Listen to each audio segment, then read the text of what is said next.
माळेगाव सहकारी साखर कारखान्याच्या पंचवार्षिक निवडणुकीसाठी उद्या मतदान प्रक्रिया पार पडते। माळेगावची निवडणूक प्रथमच चौरंगी होत असून संपूर्ण राज्याचं लक्ष या निवडणुकीकडे लागून राहिले। यावेळी माळेगाव कारखान्याच्या मतमोजणीच्या जागा अचानक बदलण्यात आले, त्यामुळे सहकार बचाव पॅनलचे कार्यकर्ते आक्रमक झाले।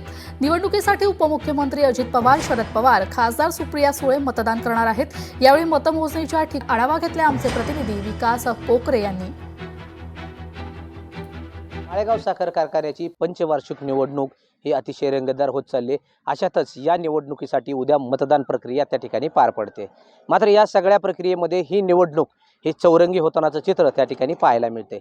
यामध्ये प्रामुख्याने जो काल गोंधळ झाला, तो गोंधळ म्हणजे आपण पाहू शकता, माळेगावचं हे जे काही शिवतीर्थ कार्यालय आहे हे या निवडणुकीच्या मतमोजणीसाठी त्या ठिकाणी राखीव ठेवण्यात आलं होतं।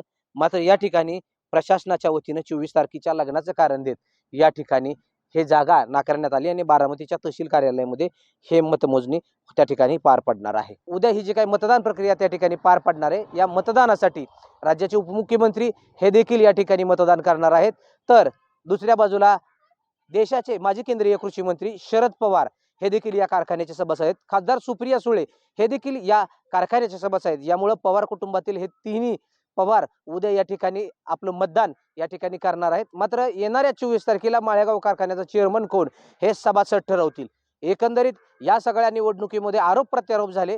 अजित पवारांच्या संचालक मंडळाने आपल्या काळात भ्रष्ट कारभार केल्याचं चित्र त्या ठिकाणी सगळ्यांनी पाहिले, असा आरोप रंजन तावरेंनी केला। तर रंजन तावरेंच्या माध्यमातून केवळ आरोप करण्यात आला, आमच्या माध्यमातून चांगला भाव देण्यात आला, असं देखील सातत्यानं अजित पवारांनी सांगितलं। एकंदरीत शरद पवार गटानं या निवडणुकीमध्ये आपला पॅनल उतरवल्यामुळे ही निवडणूक अतिशय चुरशीची झाली।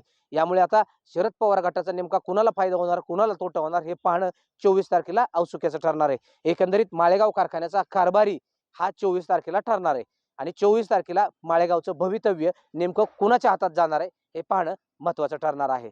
विकास कोकरे, लोकशाही मराठी, माळेगाव कारखाना, बारामती। माळेगाव साखर कारखान्याचे जे आहेत, साखर कारखान्याच्या बँका ज्या निवडणूक होतच असतात मार्केट कमिटीच्या, पण हे जरा जास्तीच गाजलेली आहेत। त्याचं कारण असं आहे की अजितदादा आहेत तिथे, पवार साहेब आहेत, शरद पवार साहेब, सुप्रिया सुळे आहेत, त्याच्यामुळे त्याला थोडंसं जास्ती रंगत भरलेली आहे।